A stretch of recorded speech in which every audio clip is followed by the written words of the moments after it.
toujours envisager de faire des études de nouvelles approches sans être dans les pieds de l'industrie pharmaceutique.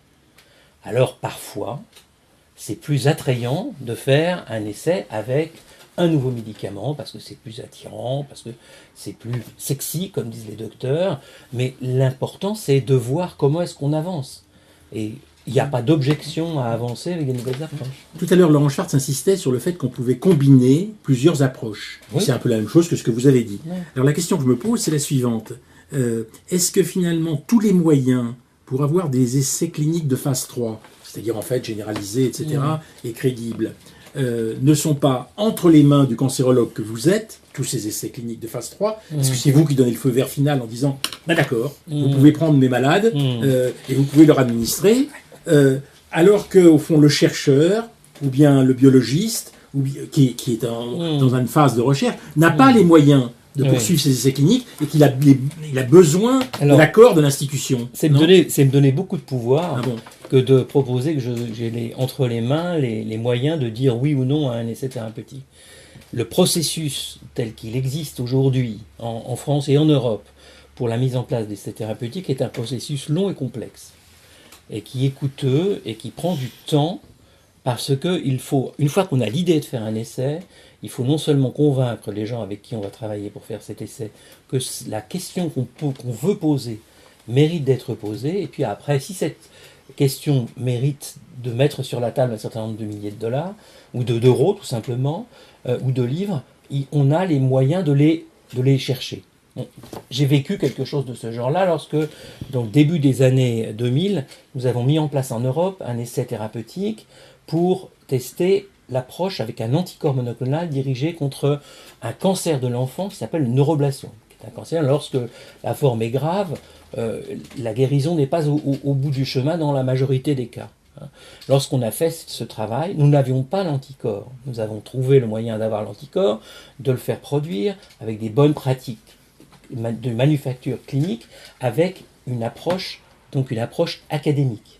Eh bien, cet essai a été possible en Europe grâce à des aides de charité nationale dans chacun des pays qui ont participé à cet essai. Et donc, quand on veut, on peut. Mais ça a été considérable parce que le produit, il fallait le payer. Il fallait trouver l'argent pour le fabriquer. Et on a actuellement l'espoir que ce produit va être autorisé par donc processus très long. Européenne. Processus vous avez dit début de l'année 2000, on est en 2017. On est en 2017, 17 ans. Donc ça c'est clair. Pour moi, c'est quelque chose qui a été un travail long dans ma vie professionnelle. Mais je ne l'ai absolument pas fait seul. J'étais avec une équipe de médecins, l'investigateur principal était autrichien, l'investigateur principal en France est à Gustave Roussy. Donc c'est vraiment un travail collectif. Quand on veut et qu'on est convaincu de quelque chose, on y arrive. Et on avait des bases biologiques pour dire que cet anticorps était un anticorps qui allait pouvoir être utile dans le traitement de cet enfant, de ces enfants, je veux dire. Marie-Christine Lelaire. Je ne veux absolument pas mettre en cause la volonté que vous avez les uns et les autres, avant tout de guérir cette maladie terrible. Mais vous avez parlé d'argent, et tout à l'heure je posais la question du rôle des laboratoires. Donc là, vous mentionnez un essai que j'ai vu, j'ai regardé sur Internet, c'est l'anti-PDL1. Non, ça c'est l'anti-GD2. D'accord, donc c'en est un autre. Mais vous mentionnez dans ce que j'ai lu, en tout cas, le prédécesseur, le nom du laboratoire avec lequel vous travaillez. Alors, encore une fois, ne vous me le prenez pas, je ne mets absolument pas en cause votre indépendance et a fortiori votre intégrité. Mais c'est vrai que quel est le marché que ça représente ? Parce que vous avez parlé de milliers d'euros ou même de 10 milliers d'euros, mais je pense que c'est pas du tout à cette échelle-là. On est bien d'accord. Celui qui trouvera le schmilblick, c'est combien ? Excusez-moi de ce geste vulgaire, mais c'est quand même quelque chose de très important. Et juste, je termine parce que par rapport à tout à l'heure, j'avais l'impression qu'on était dans une autre échelle de coûts. Et donc, d'autres moyens et peut-être une ouverture plus grande. Et encore une fois, moi, je suis totalement ignare dans ce domaine.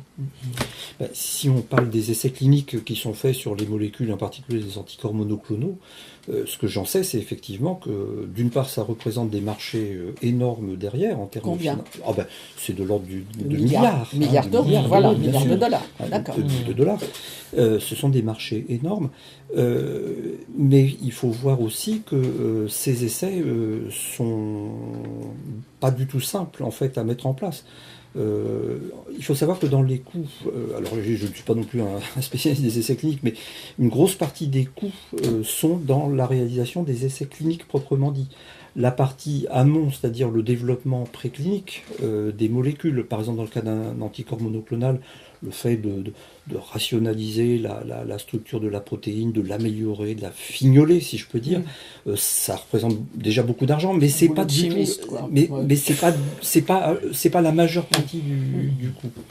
Et le problème aussi, dans ce transfert finalement de la science vers la société, vers les officines, les pharmacies, le problème, je pense, c'est aussi le problème de la production industrielle de ces produits. Il faut être sûr de la qualité, de la reproductibilité. Et ça, ce sont des aspects qui peuvent paraître très triviaux, mais en même temps, que si on n'arrive pas à assurer dès le départ, c'est-à-dire avant même de faire le démarrage de l'essai clinique, on ne se lancera pas. Si vous n'êtes pas capable de produire le médicament en étant sûr que vous serez toujours capable de produire ce même médicament, personne ne vous suivra, personne n'investira d'argent là-dedans. Ça veut dire qu'il y a moins de 5 laboratoires dans le monde qui ont la force nécessaire ou la force de frappe pour développer ce genre de produit. Enfin, Monsieur Ponchel, prenons un exemple concret. Prenons un exemple concret. Le busulfan, par exemple. Vous nous expliquez que c'est une nanoparticule qui est utilisée pour les leucémies de l'enfant, que donc notre ami Jean Michon doit très bien connaître. On va corriger. Oui, on va corriger. On va corriger. Non, c'est pas. Vous allez-y. Non, je préfère que vous le disiez, parce que la molécule, c'est vous. D'accord. Alors, j'ai évoqué le cas du busulfan. En fait, c'est une molécule, effectivement, qui est utilisée dans le traitement de leucémie chez l'enfant. Malheureusement, et c'est là où on voit la complexité des problèmes d'administration, c'est une molécule qui est très peu soluble dans l'eau, donc ça veut dire dans les fluides biologiques, le sang, etc. Ce qui nous amène, si on veut l'administrer chez l'enfant, à faire des formulations qui vont faire intervenir, par exemple, des solvants organiques, c'est-à-dire des solvants qui peuvent être vraiment très, très toxiques en eux-mêmes. Et donc on se retrouve avec des formulations qui finalement sont très mal tolérées. Alors on administre la molécule, mais en même temps c'est très mal toléré. Alors nous, ce qu'on essaye de faire justement, et vous parliez de mon intérêt pour l'administration des médicaments, c'est ça, c'est d'essayer de trouver des voies d'administration ou des formulations qui permettent d'améliorer. Alors c'est pour ça que j'ai parlé de nanoparticules, parce que c'est une des voies sur lesquelles on travaille. Ce n'est pas la seule approche possible. Je comprends bien, donc au fond il faut trouver pour les molécules un conditionnement qui fasse que, au fond, la molécule n'ait pas d'effets secondaires trop délétères pour l'enfant, puisqu'on parle du cancer de l'enfant. Et en conséquence, ça demande encore des essais et donc un travail du temps. Et moi, je suis absolument sidéré par les 17 ans dont vous avez parlé, pour arriver depuis la recherche jusqu'à l'administration du médicament. Alors, on l'a administré bien avant.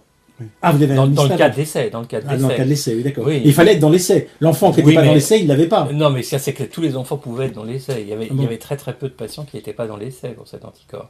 Et donc ça, c'était aussi la force qu'on a. Est-ce que vous n'avez pas l'impression quand même qu'il y a un délai trop grand entre la recherche et l'administration du médicament? Alors, il y a à l'évidence, dans un cas comme celui-là, c'est un excellent exemple de la difficulté de développer rapidement des médicaments chez l'enfant, parce que ce sont des maladies. Les cancers de l'enfant sont heureusement des cancers rares, et pour développer des médicaments nouveaux, on n'a pas la force de frappe des industriels, sauf si les industriels comprennent qu'ils ont un intérêt à développer un médicament chez l'enfant en même temps que chez l'adulte, voire chez l'enfant seulement. Donc comme on n'a pas cette force de frappe, Vous n'avez pas la force de frappe parce que vous n'avez pas assez de malades? Non, pas seulement parce que les malades sont heureusement pas fréquents, mais aussi parce qu'on n'a pas les moyens, quand on n'est pas un industriel, on n'a pas les moyens pour développer les choses. Donc ce qui est important... Ça veut dire pas les moyens pour développer les choses, je comprends pas. Alors je traduis en français. C'est-à-dire que quand vous avez une molécule qui, dans les tubes in vitro ou chez la souris, qui porte la tumeur que vous voulez cibler, avec un anticorps. Si vous avez cet anticorps qui existe, entre le moment où vous avez cet anticorps qui existe, et je rejoins ce que vient d'être dit, et le moment où vous pouvez l'administrer de façon efficace, sûre, il va se passer du temps, parce qu'il faut connaître la tolérance du produit, d'abord chez l'animal, et puis après chez l'homme, et donc il faut les étapes successives de phase 1, après avoir produit l'anticorps. En ce qui concerne cet anticorps, on a mis du temps à pouvoir le faire produire correctement dans des cellules d'hamster, de cancer de l'ovaire, de hamster, parce que ça ne marchait pas bien dans les souris, dans les hybridomes SP2.0. Donc il a fallu du temps. Après, il a fallu mettre en place des études. Aux États-Unis, il y avait une étude parallèle avec un anticorps équivalent qui a mis aussi beaucoup de temps, mais qui avait été faite parallèlement avec le soutien à ce moment-là du NCI. C'est-à-dire que le NCI a fait la même étude aux États-Unis en soutenant la fabrication de l'anticorps. Donc en Europe, on n'a plus la même chose. Donc il faut du temps.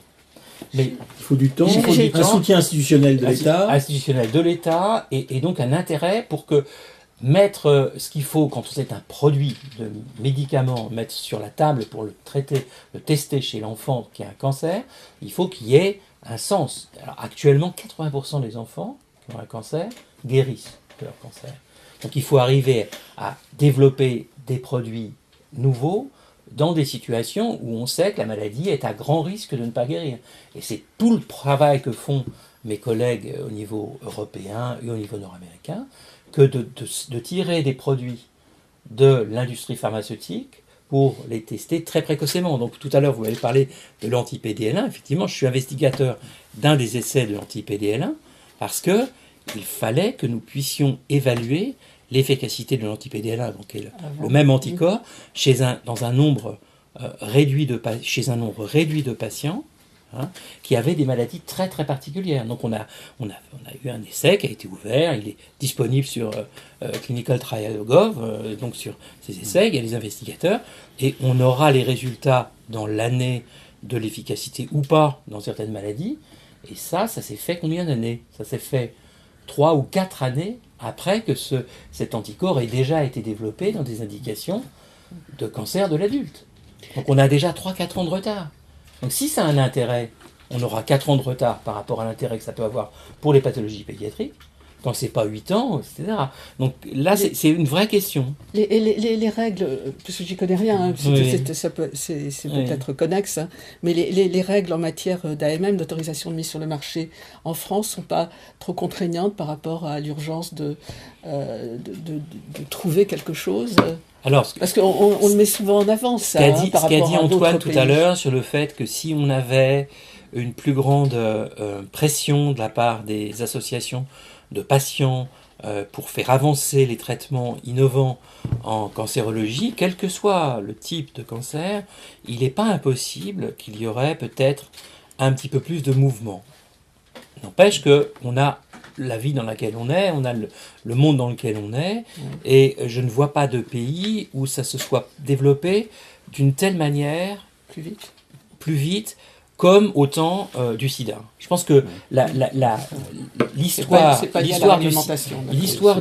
du sida est quelque chose qui est très particulier, parce que l'histoire du sida, c'est l'histoire d'une population qui est captive parce qu'elle est malade, et qui est une population jeune, et qui sait qu'elle va mourir très vite. Et donc, c'est pas aux sociologues que je vais apprendre ça. Et actuellement, on a quand même, en cancérologie, souvent des espoirs que le traitement va être efficace, et les seules associations qui poussent à la recherche en domaine de cancérologie sont des associations souvent créées par des parents qui ont perdu leur enfant. Et elles le font de façon très efficace, c'est-à-dire qu'elles collectent de façon très efficace des financements qui ne sont pas des financements institutionnels, ce sont des financements de la population générale, parce qu'elles montrent les échecs que nous avons eus. C'est-à-dire qu'elles mettent sur le devant nos échecs, et nos échecs sont réels, puisqu'on sait que nous ne guérissons pas 20% des enfants qui ont un cancer. Et de ce fait, ces familles qui aident la recherche maintenant sont malheureusement des familles endeuillées. Quand des gens qui ne connaissent pas le métier, c'est-à-dire qui ne sont pas des cancérologues, qui ne sont pas des biologistes, lisent des livres comme celui du docteur Laurent Schwartz, et qui vous apprend qu'il y a sans doute une perspective du côté du traitement métabolique. Vous-même vous dites que c'est possible en le combinant à autre chose. On se pose la question, mais pourquoi l'institution ne met pas tout à son service pour essayer ça aussi, puisqu'il y a 20% d'enfants qui meurent. Il n'y a pas rien qui se fait dans ce domaine. Il n'y a pas rien qui se fait. Il y a beaucoup de collègues qui travaillent, je pense en particulier à Sylvain Baruchel à Toronto, qui travaillent sur le métabolisme de la mitochondrie. C'est à Toronto, mais pourquoi pas en France? Non, mais en France, il y en a peut-être que je ne connais pas, mais il y a clairement du travail qui se fait dans ce domaine. C'est pas un domaine qui est à zéro. Il n'y a pas des blocages organisationnels, institutionnels? Non, pour moi, il n'y a pas de blocage. Non, il n'y a pas de blocage. Non, moi, je ne le sens pas comme ça. Oui, non. C'est pas un déni de... Non, mais il y a pas, vous avez dit il n'y a pas de blocage des sociétés pharmaceutiques. Hein, vous nous avez expliqué ça. Elles ne bloquent pas. Elles ne bloquent pas ce qu'on fait en dehors de chez eux. Oui, voilà. D'accord. Donc, il n'y a pas de blocage. Peuvent toujours essayer. Il n'y a pas de blocage de l'institution cancérologique. Alors, où est le blocage pour qu'on n'essaye pas éventuellement de voir quel peut être le résultat d'un essai clinique de ce genre? Moi, si je peux dire quelque chose, oui. C'est reprendre dans l'autre sens. C'est-à-dire se dire que, ok, on arrive à guérir déjà beaucoup de cancers. Il y en a aussi qu'on n'arrive pas à guérir. Et je pense que nous, scientifiques, devant cette situation, on fait feu de tout bois. Moi, j'ai tendance à penser que toutes les voies sont bonnes. Alors, c'est vrai qu'on a des lourdeurs scientifiques qui sont que chacun, on est spécialisé dans un domaine, et donc on va continuer dans ce sillon-là. Alors, il y a des gens dans les immunothérapies, nous on est dans les nanotechnologies, des thérapies ciblées, etc. Il y a d'autres, les chimistes qui travaillent autrement. Mais je pense qu'il n'y a pas d'exclusive, ou je ne sais pas comment dire, de rejet des uns des autres. Mais ça, je l'ai bien entendu qu'il n'y a pas de rejet. Voilà. Il n'y a pas de rejet, mais il y a quand même une situation qui fait qu'on ne pousse pas les essais cliniques de phase 3 pour des médicaments qui éventuellement, et qui ont réussi dans certains cas, et qui pourraient réussir à l'échelle globale. Et j'essaye de comprendre, qu'est-ce qui empêche qu'on le fasse? Je pense qu'il y a quand même des choses qui ressemblent à ça. C'est toute ma méconnaissance si vous me connaissez, alors je ne sais pas qui connaît, alors, parce que le président de la Société d'oncologie pédiatrique... Mais pour moi, dans les approches qu'on appelle métronomiques, il y a quelque chose qui se rapproche de ça. Ça veut dire quoi, métronomique? C'est des approches où on donne de la chimiothérapie au long cours, et en même temps on donne des inhibiteurs de COX, un certain nombre de choses qu'on fait de façon prolongée, comme ça, et on commence à avoir des effets. Pour l'instant, cette approche, donc métronomique, c'est-à-dire donnant tous les jours, pendant des périodes de plusieurs mois, des traitements de chimiothérapie toute petite dose et des traitements qui ne sont pas de la chimiothérapie, qui sont également à petite dose, on se rapproche un petit peu de ce qui est proposé ici. Il n'y a pas de phase 3 encore, mais ça viendra. Inévitablement, il y aura des phases 3. La question, c'est phase 3 et de passer en première ligne. Il faut d'abord une phase 3 pour démontrer quelque chose dans une situation où la maladie n'est pas guérissable dans un premier temps, et puis après de passer en première ligne sur des études de phase 3 en première ligne. Merci à tous les deux.